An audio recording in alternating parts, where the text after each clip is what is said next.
بسم الله الرحمن الرحيم الحمد لله رب العالمين والصلاة والسلام على سيد المرسلين وعلى آله وأصحابه الطاهرين ما دام ما في السماوات والأرضين رب اشرح لي صدري ويسر لي أمري واحلل عقدة من لساني يفقهوا قولي اللهم علمنا ما ينفعنا وانفعنا بما علمتنا وزدنا علما اللهم إنا نسألك علما ينفعنا اللهم إنا نسألك علما نافعا ورزقا واسعا وعملا متقبلا وشفاء من كل داء وبعد السلام عليكم ورحمة الله تعالى وبركاته. Alhamdulillah, we thank and praise Allah subhanahu wa ta'ala for affording us the opportunity to come to a gathering of learning whereby we seek to acquire such knowledge that will guide us to and guide us along the straight path. And as per the narration of the Prophet sallallahu alaihi wasallam, that when a person sets out to acquire knowledge, then the angels spread their wings. So it is on the wings of angels that you have tread in coming to this particular gathering.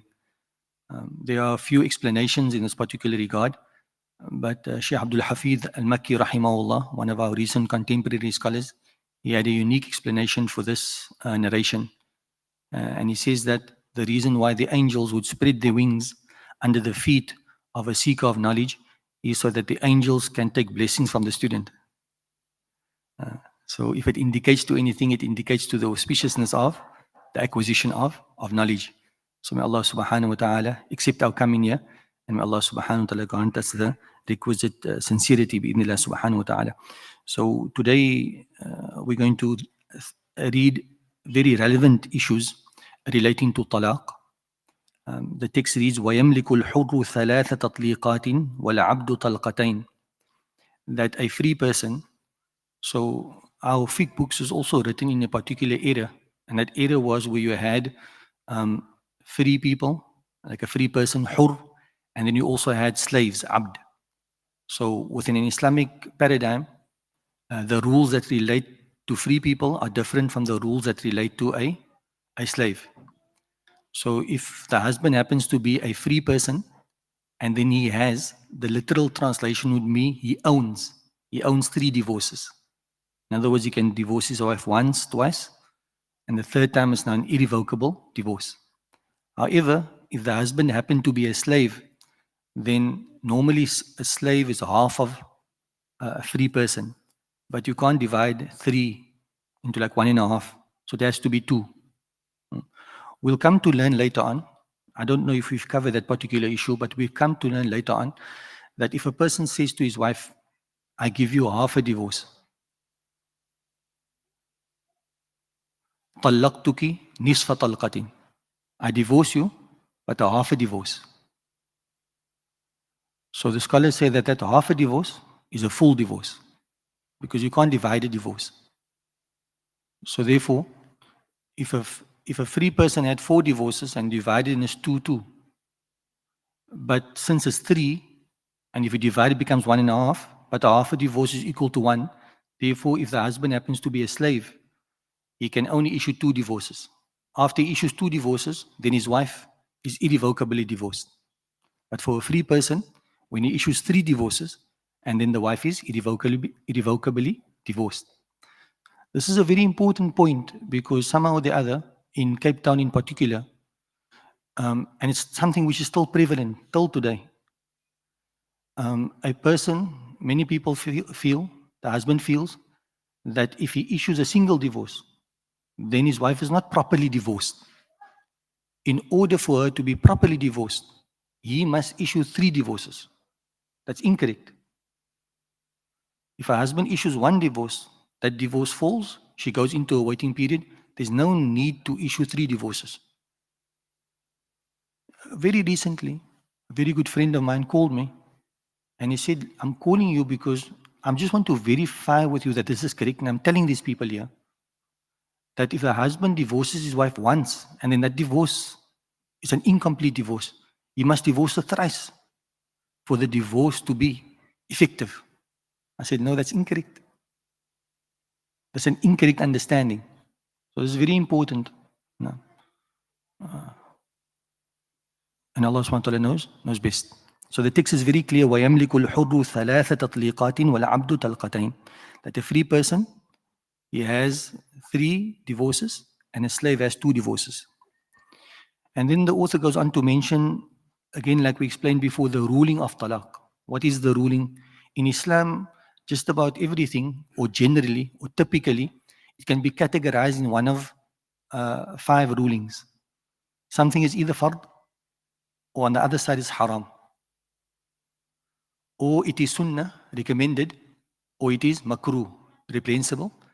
And the middle one is what we refer to as mubah, religiously neutral.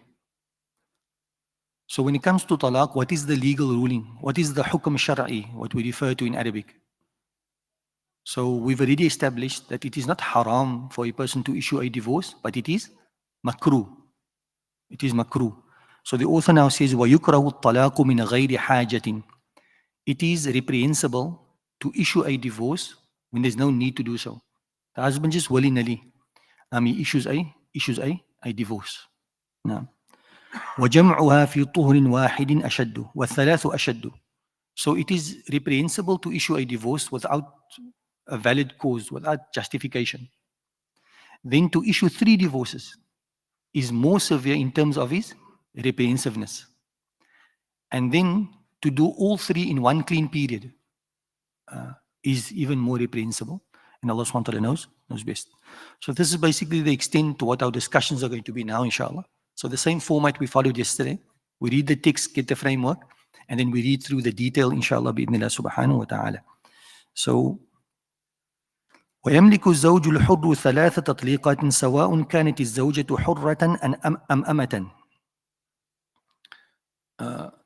So the husband, a free person, a free husband, he owns 3 divorces, irrespective whether his wife is a free person or a slave.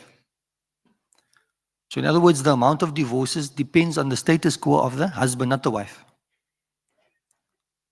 So if you just think about the opposite, hypothetically, and again, just good to think about these things.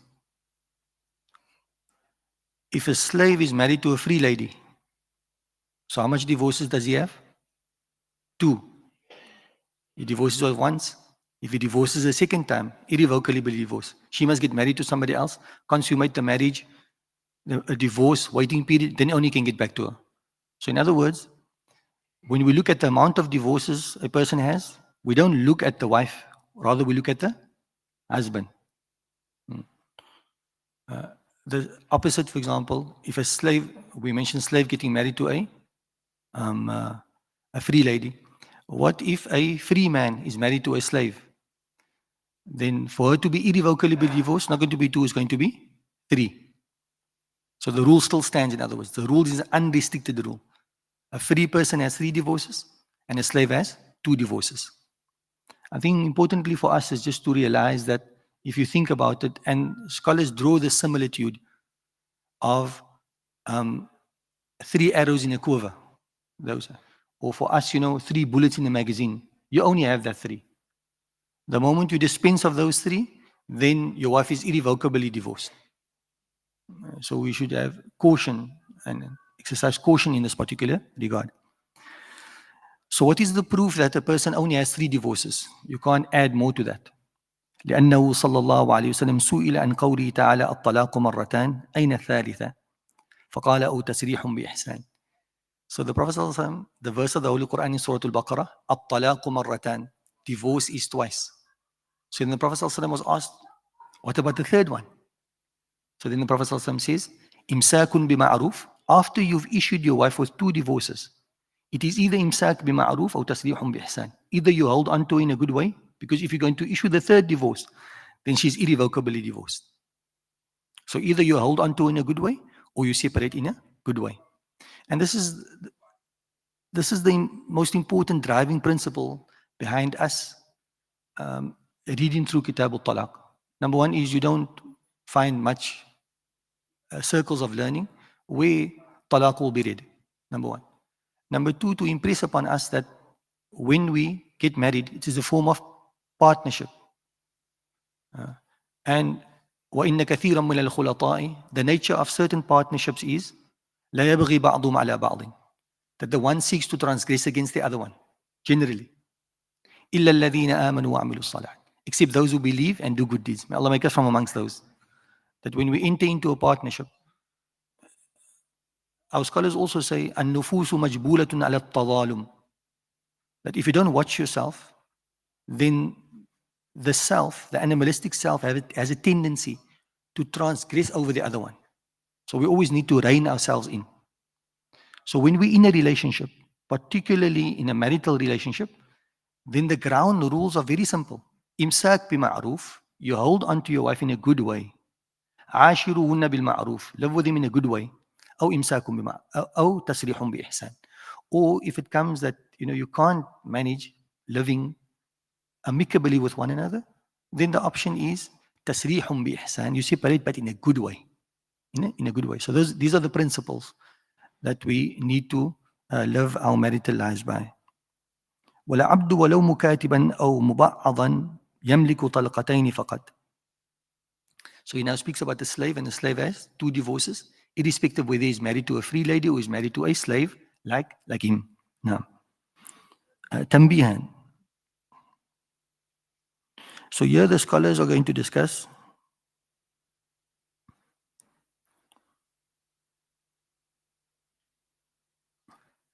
that a difference of opinion between the Shafi school of thought and the Hanafi school of thought. According to Imam Abu Hanifa, the status quo of the wife is considered. So if you think about it now, that if a slave is married to a free lady, so now he has 3 divorces, because we're looking at it from the wife's perspective. If a free man is married to a slave, only 2 divorces. That's according to Imam Abu Hanifa. But according to Imam Shafi'i, is what we stated, and this is the Shafi'i kitab, that it depends on the status quo of the husband. If the husband is a free person, he has 3 divorces. If the husband is a slave, 2 divorces. And Allah knows best. The second issue which our author mentions, which is Taha ibn Abdul Hamid ibn Muhammad Hamadi, it's a contemporary scholar. He says the second note would be لا يحرم جمع الثلاث تطليقات ولكن يكره. For a person to say to his wife, أنت طالق ثلاثا,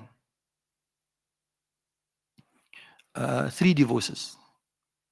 It is not impermissible, but rather it is reprehensible. أما الزيادة على الثلاث, as for issuing more than 3 divorces, a person says to his wife that I divorce you. How many divorces? The amount of stars in the sky. Ho gaya, khatam. So what he said, I divorce you to the extent of the amount of stars. What is the ruling of saying this? This utterance, what is the ruling? No. So Ibn Hajar, who's one of our foremost scholars in terms of the Shafi'i school of thought, he says that it is impermissible to do that. If you think about it, we spoke about the principle. You hold on to your wife in a good way. If you want to separate in a good way. Don't add insult to injury. You only have 3 divorces.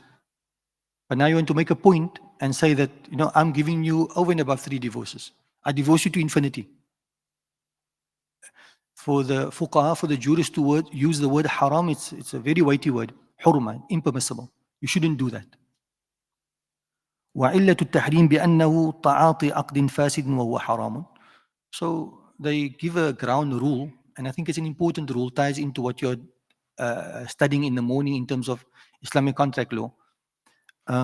You are engaging in a null and void contract because you only have 3 divorces. So now to enact a 4th, a 5th, a 6th, it doesn't have no consequence. So it's an invalid. So to consciously engage in an invalid contract is considered to be impermissible. You should not do that. Now, then on the other side, we have scholars like Khatib al-Sharbini and Imam al-Ramli and others that they consider it to be not to be haram. So they give a lesser ruling. But I think we can appreciate Ibn Hajar al-Haytami's ruling in this particular regard, indicating to the severity thereof. Fadal.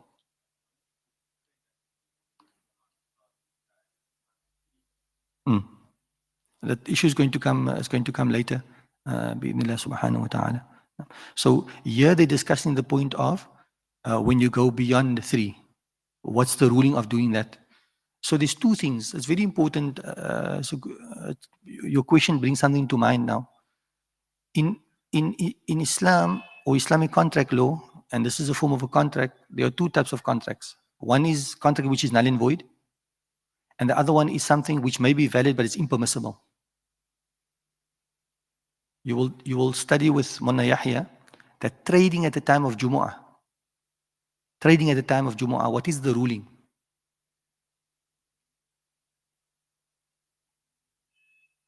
Trading at the time of Jumu'ah, to buy and sell at the time of Jumu'ah. You have a car, somebody tells you meet me at 1 o'clock, and you know you're going to sell the car. And that sale, what is the ruling of that sale? Sorry? Impermissible. What do you mean by impermissible? What is the Arabic term? Haram. Impermissible. It's haram. But the sale, is it valid? The sale is valid. Why? Because all the conditions of the sale are met. The integrals, buyer, seller, price and counter value, and the offer and acceptance, all to be found. But what happens is you are concluding enacting the sale in an impermissible time. So for that you are sinful. So if you take that idea and what are we discussing now? We're discussing that if a person says that you are divorced, the amount of stars in the sky, it's haram for him to do that. But it doesn't mean that his utterance is invalid. Invalid means that no consequences to it. It's valid, albeit haram. You with me? So it's important from the Islamic perspective to do a distinction between something which is, in other words, it's not necessary that something is haram, that is fasid, that is invalid. It's not necessary that something is haram, that is invalid. And we'll come across a few examples of that now. Tell me, we'll come now in the next lesson with different types of talaq. For a husband to divorce his wife while she's in a menses, what's the ruling? A lady's in a menses. What's the ruling of issuing a divorce when your wife is in the menses? Haram. It's impermissible. But does the divorce fall? So it's haram, albeit valid, albeit sahih. In other words, there's a consequence to it. So maybe it's a good thing. I was thinking, was driving a little bit around, I say, you know, the brothers, most are professional, most are students, that these are concepts that you engage with all of the time, but you don't engage with it in an Islamic paradigm. You have the cognitive capacity to understand, but normally the application of it is not in this setting. The application is in another setting. So may Allah open up our hearts and minds, inshallah, to understanding and getting a good appreciation of our fiqh, of our law. Now, because our Islam is comprehensive and holistic. اليوم أكملت لكم دينكم وأتممت عليكم نعمتي ورضيت لكم الإسلام دين. And any law that you take and you compare to any other law, you'll find that the law of Islam by far surpasses the other law in terms of its comprehensiveness and its holistic approach to any given issue.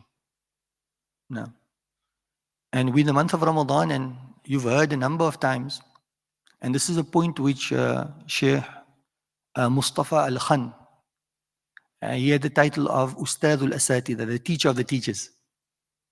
And he hailed from Damascus. May Allah sanctify his resting place. Qaddasallahu ruhahu.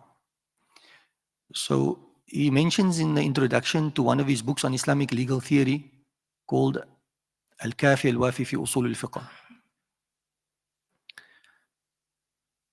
And he talks about the idea that I'm going to give to now. I'm going to phrase the idea differently, but it's the same idea. We're in the month of Ramadan, and we've come across a number of verses in the Holy Quran where Allah subhanahu wa ta'ala says, وَإِن كُنْتُمْ فِي رَيْبٍ مِّمَّا نَزَّلْنَا عَلَىٰ عَبْدِنَا فَأْتُوا بِصُورَةٍ مِّن مِّثْلِهِ وَادْعُوا شُهَدَاءَكُم مِّن دُونِ اللَّهِ إِن كُنتُمْ صَادِقِينَ قُل لَّئِنِ اجْتَمَعَتِ الْإِنسُ وَالْجِنُّ عَلَىٰ أَن يَأْتُوا بِمِثْلِ هَٰذَا الْقُرْآنِ لَا يَأْتُونَ بِمِثْلِهِ وَلَوْ كَانَ بَعْضُهُمْ لِبَعْضٍ ظَهِيرًا. If mankind and jinnkind were to join forces to reproduce the like of the Quran, they will not be able to do so. Now, when we think of the reproduction of the like of the Quran, what do we think? We think of the word of the Quran. Dr. Mustafa Al-Khan points out, particularly in today's time, the inimitability, the fact that you cannot replicate the Quran. It must be highlighted in as far as its word is concerned, yes. But the other aspect, in terms of the law that it embodies, that must also be highlighted. That is also a challenge. So when we are reading through the laws relating to divorce, the challenge is that find another set of divorce laws that are better than this set of divorce laws. In the morning, you are learning about Islamic contract law. The challenge is that find another set of contract law that can vie with the Islamic contract law. You will not be able to find the law. Even though you and I may be impressed by other law when we look at things atomistically, but when you really look at things properly, then you will realize the inimitability. You cannot replicate it. It's not possible for a human being to create a law as Allah SWT created the law. A divinely created law, you cannot compare human created law to divine created law. No, so very important. The next issue which we read through, and the author says, وَيُكْرَهُ الطَّلَاقُ مِنْ غَيْرِ حَاجَةٍ. It is reprehensible, like we said before, that as Allah SWT would have it, divorce is the prerogative that of the husband. So even if there's no reason and he issues a divorce, then the divorce is going to fall. But the law also tells him that it is reprehensible for you to issue a divorce when there's no need for you to issue a divorce. It's a solution, but when there's no need to appropriate the solution, why are you appropriating that particular solution? Now, for the family to stay together is very important. We read the other day, Suratul Mujadala, or according to certain scholars, they refer to as Suratul Mujadila. So you had this, remonstration or petition by one of the female companions. I think we mentioned it in class. Khawla or Khuwaila or Jamila, scholars differ in terms of what. But her husband said to her, Anti alayka dhahri ummi, you are to me like the back of my mother. And up until that point in time, that was considered to be a divorce. So she petitioned with the Prophet ﷺ. And she said a unique thing. We're talking about divorce. Divorce basically means the dissolution of the marriage. Before a husband exercises this right, he needs to think carefully and he needs to think prudently. So the lady, they say the cause for the divorce was she was praying. And immediately after her prayer, her husband wanted to have conjugal relations with her. And then she resisted. So then he said, probably out of anger, Anti alayka dhahri ummi. You are to me like the back of my mother. I made advancements. You are shunning my advancements. You are to me like the back of my mother. And Khuwaila or Khawla or Jamila, she was also very beautiful, very attractive. And the narration says that she had a good figure. In other words, a figure. She had a good figure. She came to the Prophet ﷺ to complain and said, "Oh, Prophet, all this is what happened." The Prophet ﷺ said, in terms of the current rule, that you are divorced. So she said, and this is what I want you to think about. She says, "Oh, Prophet of Allah, we are family and I love him. We had this misunderstanding, but ultimately I love him." Number one. Number two is we have children. If the children are to remain with him, the children will be lost. Males generally, typically, are unable to look after children. If they stay with me, I may be able to look after them and nurture them, but then they're going to go hungry. Look at the practicality. So many instances, the reason why I'm mentioning this is because though you have the prerogative to issue a divorce, Allah has given it to you for a reason. And you mustn't exercise this right willy-nilly. No, you need to think. And Jamila or Khawla or Khuwaila explains to us that if this unit is not kept intact, then there are a lot of negative, perhaps unintended consequences to it, and there's collateral damage. And generally, who's going to suffer? The children. Not to say that, it's also equally not feasible that for the sake of the children, you're staying together, but your togetherness is more detrimental to the children than what your separation is. So the balanced approach. But we're focusing on the one aspect. So the author says, وَيُكْرَهُ الطَّلَاقُ مِنْ غَيْرِ حَاجَةٍ.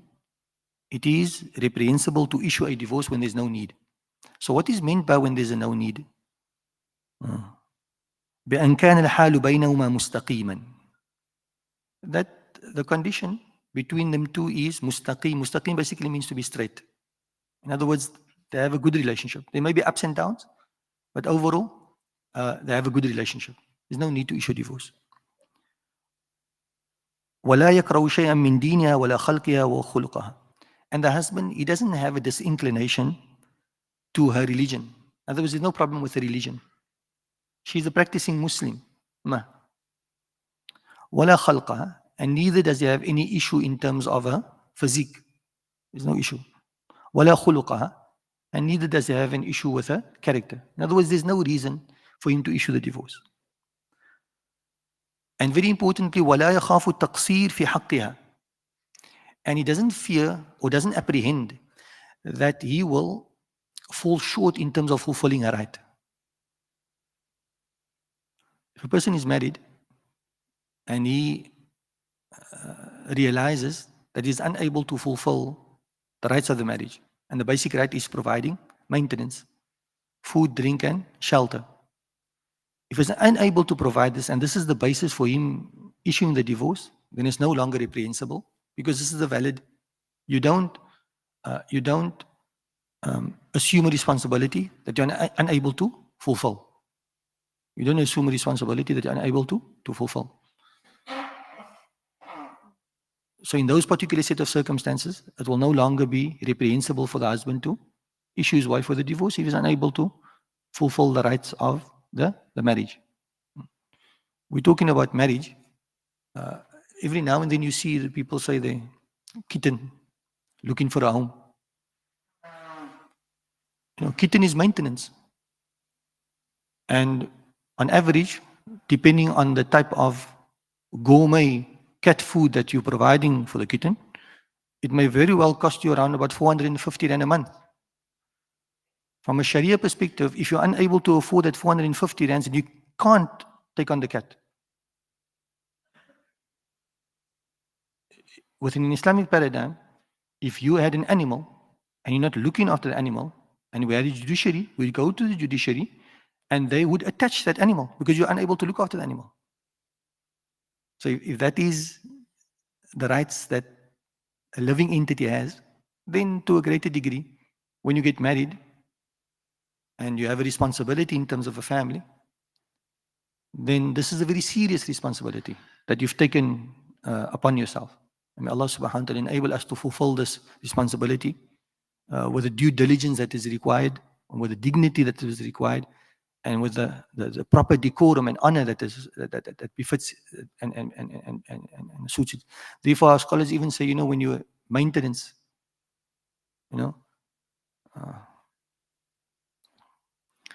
I'm in itikaf, man, but every now and then my phone goes ping, ping, ping, man. So my wife swiping. So where's the peace of mind?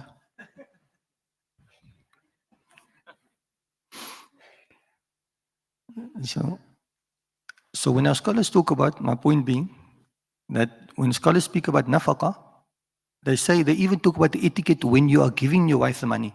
When you're giving your wife a card, for example. They say it must be done biwajhin taliqin. Because this is a religious obligation. And the fulfillment of the religious obligation mustn't be done with a scowl on your face. It must be done with a smile on your face. Obviously you need to manage the budget, and you have to keep the budget in, within certain parameters. But the idea of spending, you must spend with a smile on your face. So nafaqah is a very big and very important thing. So you see the impact of that if a person is unable to fulfill the nafaqah, and he feels that it's best to divorce his wife because he's unable to fulfill that particular obligation, then the reprehensiveness of it falls away. No. But from a male's perspective, you must understand that this is his honor.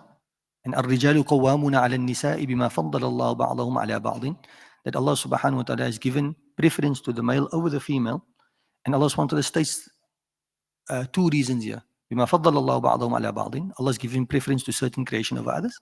وبما أنفقوا من أموالهم, and of their wealth which they spend. So if you take that away, then part of your virtue and excellence which Allah subhanahu wa ta'ala has afforded you, that excellence and virtue is taken away. May Allah grant us the understanding, inshallah, بإذن الله سبحانه وتعالى. بخلاف من يكره شيئا مما ذكر بل يستحب فيما إذا كان لا يمكن القيام بحقوق الزوجة لبغض أو غيره أو كانت غير عفيفة. Rather, our scholars say that when a husband fears that he's unable to fulfill the rights of his wife, and again, if you tie it into the principle of imsak bima'ruf or tasrihun bi-ihsan, you hold in a good way or you separate in a good way, then they say it is recommended when the husband fears that he is unable to fulfill the rights of his wife, that he divorces her. And Allah subhanahu wa ta'ala knows best. Allah grant us the understanding, inshallah, tawfiq.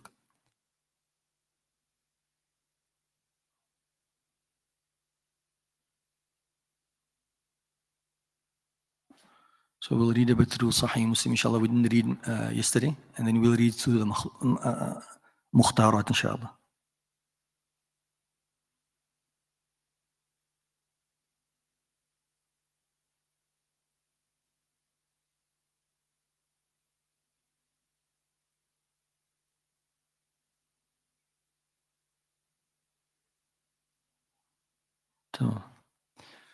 So we continue with our reading of this very beautiful narration of Adi ibn Hatim and others who misunderstood the narration, or rather the verse. And the verse says, وَكُلُوا وَاشْرَبُوا حَتَّى يَتَبَيَّنَ لَكُمُ الْخَيْطُ الْأَبْيَضُ مِنَ الْخَيْطِ الْأَسْوَدِ مِنَ الْفَجْرِ. That you can eat and drink until the light of day is discernible from the darkness or the black of night. So some of the companions misunderstood this, like Adi ibn Hatim and others, and they thought it referred to a thread, a black and white thread. So they would take the black and white thread and place it under their pillow and keep on checking if they're able to discern between the two, and then they would stop eating. But that's obviously incorrect, because it must be very close to sunrise in order for you to discern between the black thread and the white thread. So Imam Nawawi rahimahullah continues to explain this particular narration. Now, so the point he mentions now, he says, وَفِي أَنَّ الْأَلْفَاظَ الْمُشْتَرَكَةَ لا يصار إلى العمل بأظهر وجوهها وأكثر استعمالها إلا إذا عدم البيان. It talks to a very important point. So Adi ibn Hatim, we understand that they were incorrect. How were they incorrect? They understood the word khayt to refer to an iqal. We spoke about it, but just for simplifying, just let's refer to it as a thread. They thought the word khayt here referred to a black thread and a white thread. Now, so that might very well be the apparent meaning of the word. Khayt refers to a thread. And you could think to yourself, a black thread and a white thread. But the rule is that even though that is the apparent meaning, you don't just practice on the apparent meaning, you first seek clarification and then you practice upon it. Which is a very interesting point. Clarification comes from where? Clarification in this instance would come from the Prophet Muhammad sallallahu alaihi wasallam. So let's just put yourself and myself, put ourselves into the shoes of Adi ibn Hatim. So the verse is now revealed, and now you and I will read the verse. The verse talks about the word khayt, which is a thread. Now when we say the word thread, what idea pops up in your mind? A white thread and a black thread. And that's the apparent meaning. The less apparent meaning would be, no, it refers to the horizon. So we all understand that it's a white thread and a black thread. And that's the apparent meaning. But can we practice on the apparent meaning? No. We can only practice even upon the apparent meaning after we've gained clarification. Okay, this is what I understand from here. Is this correct? The Prophet ﷺ would say, it is correct, now you practice. But up until you haven't verified, even though it's an apparent meaning to you, you must first verify. And the verification is going to be through the Prophet Muhammad sallallahu alaihi wasallam. And I think it's quite relevant to you and I. Many times we read something, let's say you read a narration, or you read a verse, or you read a translation of a verse, and the meaning is quite apparent to you. But before you practice upon the meaning, get a clarification that your understanding is correct. Because that's what you are duty bound to do. And now you say, but the Prophet ﷺ is not there. Who takes the place of the Prophet ﷺ? Ask our scholars. فَاسْأَلُوا أَهْلَ الذِّكْرِ إِن كُنْتُمْ لَا تَعْلَمُونَ. Ask those who know if you don't know. So in other words, it's almost like, even though you have an apparent meaning that, it should mean this. Many of the brothers come to me and say, I read this issue and this is my understanding. Is that correct? Because it's the apparent understanding. Then in most instances, I would say, yes, that is absolutely correct. But then there are certain instances where, though that may be the apparent meaning, but that is not the understanding of the scholars. So therefore, clarification is going to be very important. And Allah subhanahu wa ta'ala knows best. Now, وَكَانَ الْبَيَانُ حَاصِلًا بِوُجُودِ النَّبِي. Now, so this, the explanation was there. In what form? In the form of the Prophet sallallahu alaihi wasallam. And you and I, in our day and time, we're going to say the clarification is there. The clarification comes through what? Through our scholars. Now, when Mu'adh used to say that many things, like religion is easy. It's a relative statement. It's easy in terms of the way the scholars understand it and package it so that you can practice upon it. So in other words, they have to break their heads to simplify things in order for others to understand. But that's the role they ultimately play. So we approach them and we ask them that this understanding is correct understanding. Once they verify our understanding, and then we practice upon it. That's one of the lessons we learn from this particular narration. Then Abu Ubaid goes on to say, Al-Khaytul Abiyadu Al-Fajr Al-Sadiq. So just to wrap things up, he says that Al-Khaytul Abiyad refers to true dawn. The white thread refers to the light of dawn.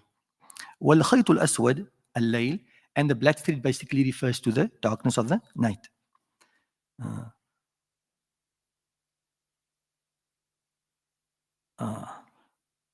وفي هذا ما قوله صلى الله عليه وسلم سواد الليل وبياض النهار, the blackness of the night and the light of the day, دليلنا على أن ما بعد الفجر هو من نهار لا من الليل. Clearly from these narrations we find that whatever happens after true dawn is not included as part of the night, but is included as part of the day. So in other words, according to us, the day doesn't begin with sunrise, the day begins at true dawn. ولا فاصل بينهما وهذا مذهبنا. And there's no buffer period between Fajr, in other words, daybreak, what we know as daybreak, and the starting of the day. There's no buffer between the two. There was a view held by certain scholars, like Sulaiman ibn Mihran. It's mentioned here, so I mentioned to you as well. And Imam Nawawi rahimahullah said that this attribution is probably not correct. According to Sulaiman ibn Mihran, my understanding from this would be that he would believe that fasting is from sunrise to sunset. He had this opinion.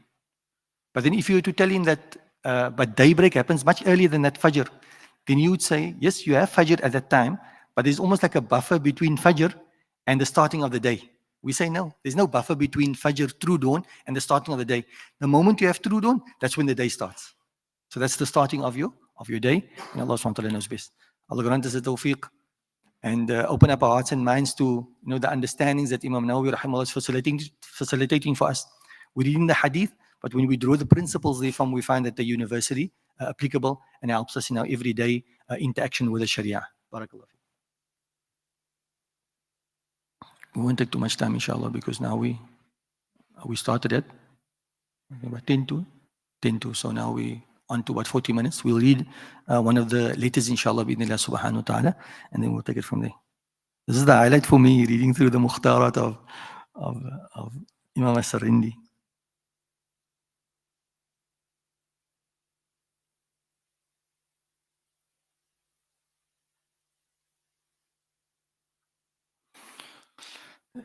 SubhanAllah, just yesterday I was thinking of this particular letter. And I thought, when are we going to come to this particular letter? Because it's rather important. And it gives a good perspective to, what we all about. So inshallah, I won't rant on. We will, to our level best, try and reproduce the words of Imam السرهندي من كتاب المختارات من مكتوبات الإمام الرباني السرهندي بقلم العلامة الشيخ محمد من آر إلى أن قال ونفعنا الله بكم في الدارين آمين. قال رضي الله عنه في مكتوب إلى الشيخ نظام الدين التانيسري في الترغيب في أداء الفرائض ورعاية السنن والآداب. So he writes a letter to one of his disciples, and he talks about what our approach should be to fara'id, the obligatory acts, and the sunan, the recommended acts. So this is a very important discussion to be having, to put things into proper perspective.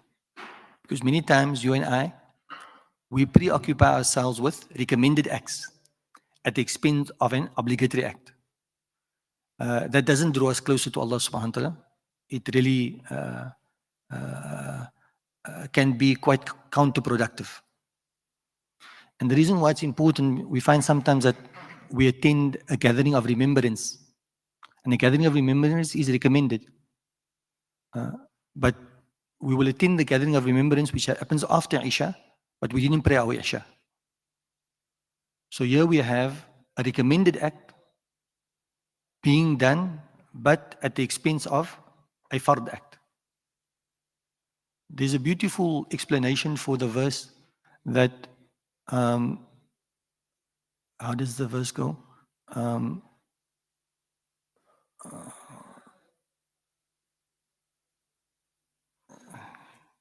Salawat.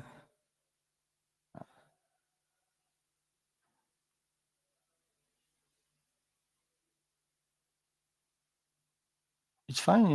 We sing it. إليه يصعد الكلم الطيب والعمل الصالح يرفعه. That's the verse. إليه يصعد الكلم الطيب. To Allah, كلم الطيب, the good word rises. والعمل الصالح يرفعه. And good deeds carried up. So in other words, if you want to raise something, it must be raised on a platform. So one of the explanations of this verse is that when you do recommended acts, right, it's going to raise to Allah. But in order for it to be raised, it needs a platform upon which it's going to be raised. And that platform is your obligatory acts. So you can do how many recommended acts? It's good in and of itself. But it's not going to raise to Allah subhanahu wa ta'ala because those recommended acts needs a platform, and the platform is the obligatory acts. So without the obligatory acts or fulfillment thereof, then your supererogatory or your recommended acts will not be able to raise to Allah subhanahu wa ta'ala. And it's very important. And we'll see a few narrations in that particular regard. Our Asr prayer was the most important thing that we could have done today. What we're doing now cannot compare to the Asr prayer, absolutely. Because it's an obligation.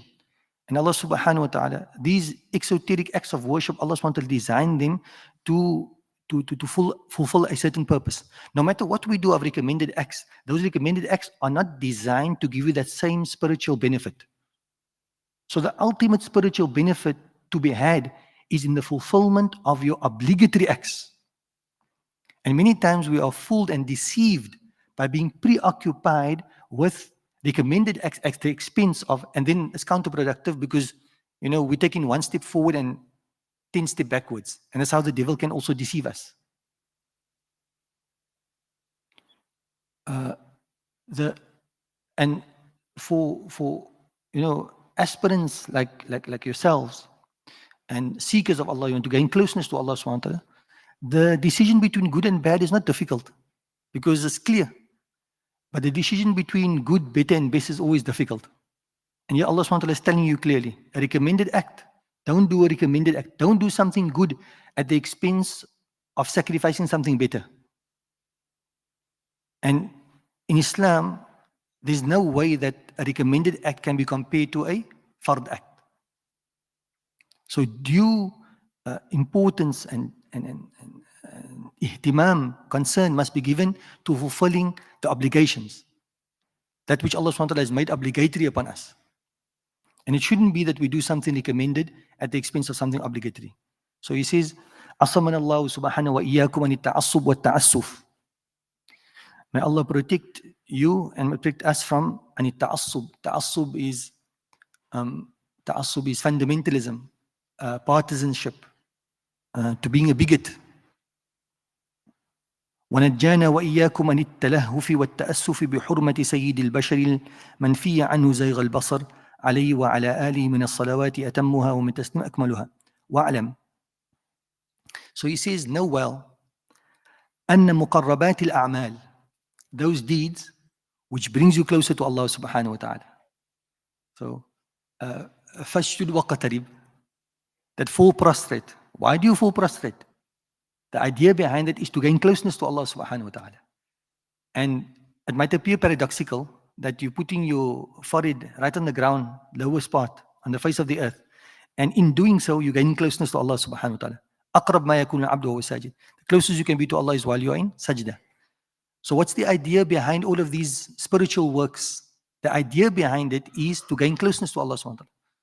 Therefore, we must ask ourselves all of the time, I'm praying, I'm worshipping Allah subhanahu wa ta'ala, I'm engaging at the spiritual works, but am I moving closer to Allah subhanahu wa ta'ala? Am I gaining proximity? So, وَعْلَمْ أَنَّ مُقَرَّبَاتِ الْأَعْمَالِ, the actions that bring you closer to Allah subhanahu wa ta'ala is divided into two categories. What are they? Fara'id and nawafil. In other words, obligatory and recommended. فَالنَّوَافِلْ لَا اِعْتِبَارَ لَهَا فِي جَنْبِ الْفَرَائِضِ أَصْلًا. He says that the recommended acts, لا اعتبار لها, has no consideration. His language is very strong. لا اعتبار لها, has no consideration. في جنب الفرائض. When you compare it to the compulsory acts, it doesn't compare. There's no consideration for it. فإن أداء فرض من الفرائض في وقت من الأوقات أفضل من أداء النوافل 1000 سنة. He says, for you to fulfill a fard act in any given time is more virtuous than fulfilling a recommended act for 1,000 years.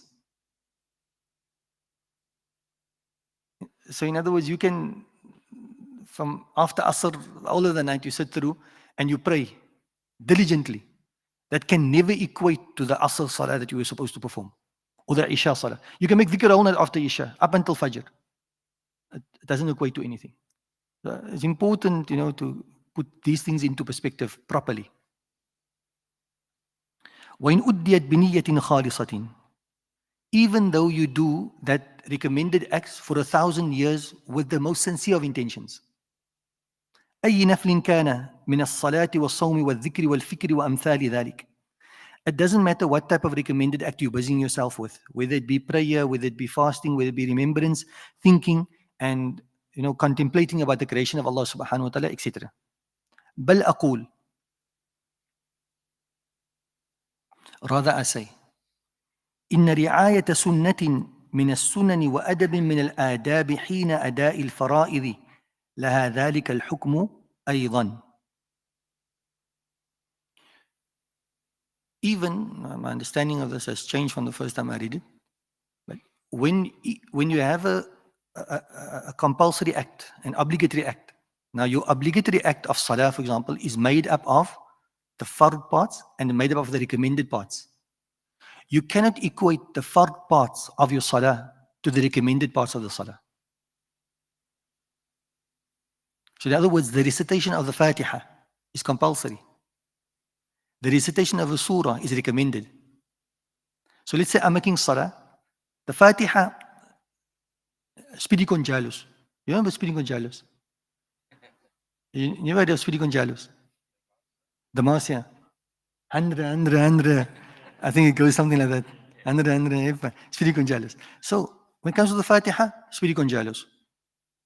But now after the Fatiha, now you start reading the recommended surah with the greatest of sincerity, the greatest of concentration, the greatest of feelings that you have. It doesn't equate to the Fatiha. Can't equate to the Fatiha. Wallahu a'lam. This is a ajib nukta he gave, trying to drive home the point of how important, and look, the Sunnah acts, when we come to speaking about the Sunnah, then you're going to get all the necessary narrations and verses speaking to that. But the point now is highlighting the importance of the fard juxtaposed to the sunnah. نقل أن سيدنا عمر رضي الله عنه. It is reported that Umar رضي الله عنه صلى يوما صلاة الصبح بجماعة. He performed the morning prayer in congregation. ثم نظر إلى القوم وتفقدهم فلم ير فيهم شخصا من أصحابه. Then he looked to the congregation and he found a companion missing. So he said, ألم يحضر فلان? So and so didn't come, wasn't present this morning. ألم يحضر فلان الجماعة? Didn't come to the جماعة. فقيل إنه يسهر أكثر الليل فيحتمل أن يكون قد غلبه النوم في هذا الوقت. He says, look, so and so, he remains awake for the better part of the night.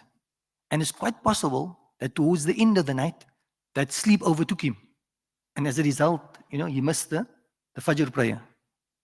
فقال, Umar رضي الله عنه said, لو نام تمام الليل, if he had slept the whole night, وصلى صلاة الصبح مع الجماعة, and then he performed the Fajr Salah in congregation, لكان أولى وأفضل, it would have been much better. So again, we clearly understand the importance of structuring our spiritual activities in a way that the fara'id gets the priority. More important than anything else is for you to, for example, your 5 times daily salah, and understand that is your mi'raj. That is your spiritual journey. That is going to take you to Allah subhanahu wa ta'ala. Many times we're looking for prescriptions, spiritual prescriptions, to do things we're going to do that's going to take you closer to Allah subhanahu wa ta'ala. Allah subhanahu wa ta'ala already prescribed it for you. And salah comes right on top in terms of that spiritual exercise which draws you closer to Allah subhanahu wa ta'ala. فرعاية الأولى والاجتناب عن المكروه وإن كان تنزيها أولى من الذكر والفكر والمراقبة والتوجه بمراتب كثيرة فكيف إذا كان المكروه تحريميا. فرعاية الأولى, looking at what is أولى, what is more appropriate, what is the requirement from you. والاجتناب عن المكروه, and to stay away from that which is undesirable, even though it is tanzih. Sheikh Surindi is Hanafi, so they will talk about karahat tanzih, karahat tahimi. This is better. To occupy yourself with what is your obligation is better than min al-dhikri wal-fikri, to be in the remembrance of Allah, to ponder and have contemplation, wal-muraqabah, wat-tawajjuh, to turn to Allah, bi-maratiba kathira, by a lot. Na'am. من جمع هذه الأمور مع هذه الرعاية والاجتناب فقد فاز فوزا عظيما ودونه خرط القطاد. فكما أن تصدق دانك مثلا في حساب الزكاة أفضل من تصدق مقدار جبال عظيم من الذهب بطريق النفل بمراتب، كذلك رعاية أدب في تصدق ذلك الدانك كأن يعطي إلى فقير مستحق أفضل منه أيضا بمراتب. فتأخير صلاة العشاء إلى آخر الليل وجعل ذلك التأخير وسيلة إلى قيام الليل مستنكر جدا. So it basically gives another example, and then we'll end off now inshallah bi'idhnillah subhanahu wa ta'ala. He gives another example and he says that for you to give one daniq, which is a very small amount in zakah, is much more significant than giving mountains worth of gold in terms of sadaqah. They can't be compared. Zakah can't be compared to sadaqah. You find probably this was the secret why some ulama, they were very poor, but they would take it upon themselves to earn at least such amount of money that they would have the nisab, so at least once in their life they would be able to the value of zakah compared to the value of sadaqah, day and night. And now he gives the reason why he's writing to one of his disciples. So this is Imam Sarindi, he's writing to his disciples. Now a disciple could very well be a khalifa. Now you and I, we've reached a certain point in our lives that we put ourselves on a certain platform that we will be beyond criticism. Niemand kan vir my sê nie. So it's important that Imam Sarindi is writing to one of his khalifa. So what's he telling them? This whole letter is basically to tell them that ta'khiru salat al-isha, for you to delay the isha salah, ila akhir al-layl, to the end of the night, وَجَعْلِ ذَلِكَ التَّأْخِيرُ وَسِيلَةً إِلَى قِيَامِ اللَّيْلِ, and you make that delaying of Isha a means of you to make Qiyamul Layl. So what they do is, they want to subject themselves to spiritual works. So what they say is, look, we want to stay up the whole night. But due to our weakness, we're probably going to fall asleep. So what they do is they say, we're going to delay Isha. So if I know at the back of my mind that I must still pray my Isha, then I'm not going to fall asleep. So they do that in order for them to stay up the whole night, in recommended prayers. So now what happens is you're doing something recommended at the cost of fulfilling a fard optimally. Because it's not that you're not making it in its time, you're making it in its last time. And that's problematic because you shouldn't be delaying. It's makruh for you to delay your Isha to that particular point in time. So he says, تأخير صلاة العشاء, for you to delay your Isha salah and making that as a means for you to do Qiyamul Layl mustankar jiddan is something very bad. فإن أداء العشاء في ذلك الوقت مكروه عند علماء الحنفية رضي الله عنه, because to delay your Isha till that point in time is makruh according to the Hanafis. So in other words, at the expense of fulfilling a fard optimally, that's the cost of you doing something which is nafil, and that is unacceptable. No. Allah grant us the tawfiq. I see the letter goes on still, but inshallah we'll end there also. Our time is also finished. Barakallahu feekum jami'an. May Allah subhanahu wa ta'ala accept from you all, inshallah, and increase you in patience and attentiveness, subhanAllah. I see as a collective, subhanAllah, the class ends the same way I started. Everybody's looking at me like that. It must be the masjid or the Ramadan or something. Everybody's concentration levels are, mashallah, very well. Even Anis is still awake. Even Anis is still there, alhamdulillah. Mashallah, tabarakallah. Allah accept. Bismillah. نقرأ الدعاء بسرعة يعني هكذا.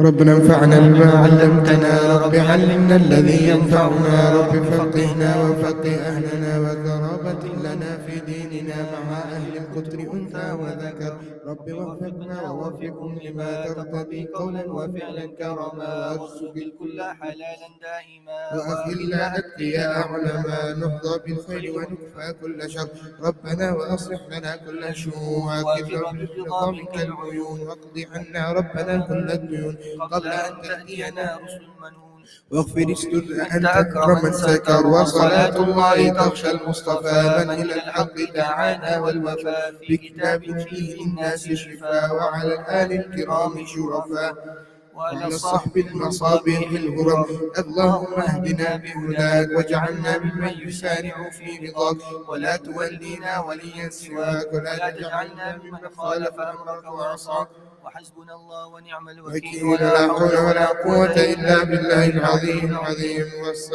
وصلى الله على سيدنا محمد وعلى آله وصحبه وسلم. يا ربنا اعترفنا بأننا اكترفنا وأننا أسرفنا على لظى أشرفنا، فتب علينا توبة تغسل كل حوبة، واستر لنا العورات وآمن الروعات، واغفر لوالدينا ربي ومولودينا والأهل والإخوان وسائر الخلان، وكل ذي محبة أو جيرات أو صحبة، والمسلمين أجمع آمين ربي اسمع، فضلا وجودا منا لا باكتساب منا، بالمصطفى الرسول نحظى بكل سول، بالمصطفى الرسول نحظى بكل سول، بالمصطفى الرسول نحظى بكل سول، صلى وسلم ربي عليه عد الحب، وآله وصحبه عداد طشر السحب، والحمد لله في البدر والثناء، سبحان ربك رب العزة عما يصفون، وسلام على المرسلين، والحمد لله رب العالمين، في كل لحظة أبدا عدد خلقه ورضا نفسه وزنة عرشه ومداد كلماته. اللهم صل وسلم وبارك عليه وعلى آله. فاتحة.